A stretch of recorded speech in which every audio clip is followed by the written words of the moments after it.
Mm, what are the challenges, success in your life of being of OFW in terms of physical? Physical. So,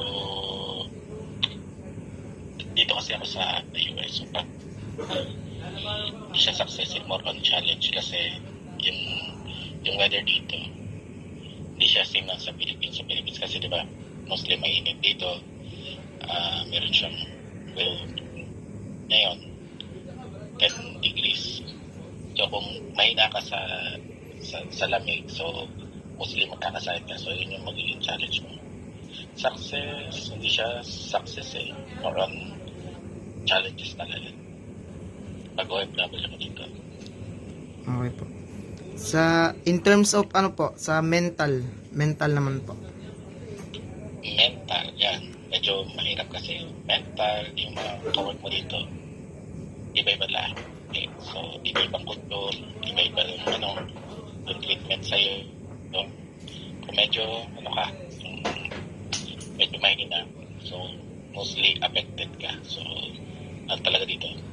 Tibayan ng loob. So, yun yung magiging challenge mo dito. Bihira yung makatrabaho ng Pilipino. So, kailangan mo makisama. Ano po, in terms of ano po, emotional naman po. Emotional, syempre, pumunta ka dito para mag-work. So, nalalayo ka sa family mo sa Pilipinas. So, syempre, yun, na kailangan tibayan mo din kasi araw-araw isipin mo masarap pag nasa Pilipinas. Ayun, so balik kakasa lang namin ni ate mo tapos pumalit ako dito, so mahirap.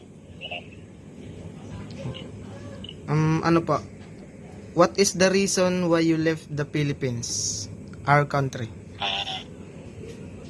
Kasi yung nanay ko nandito sa US matagal na, so nakaano kami petition.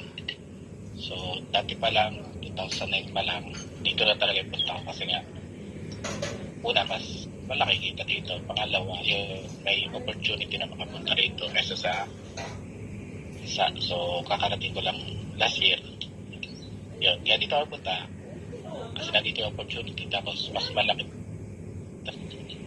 pwede mong kitain or may Last na po, what is the reason why you moved in your specific country? yun yung specific reason ko kasi yung magulang ko dito siya nakabase sa US, so mas may yun sige na saka dito since nandito na yung nanay ko, so na-petition kami para makapunta rito. So unang punta ka rito wala pang work, so dito ka talaga maghahanap. So far okay naman kasi nga kumpara dyan ang kikitain dito times 10. So mas malaki chance mo na makaipon. Ayun. Ilang years na po kayo dyan? 1 year pa lang. Kapas 1 year pa lang. So last year ako nagpunta rito. Ay, yung ano po, yung parents nyo po. Nanay ko dito. Siguro 2,000. Dito na. Tapos yung mga kapatid ko. Saan pong country kayo? US. New York. Thank you po. Yun lang po. Salamat po. Bye-bye.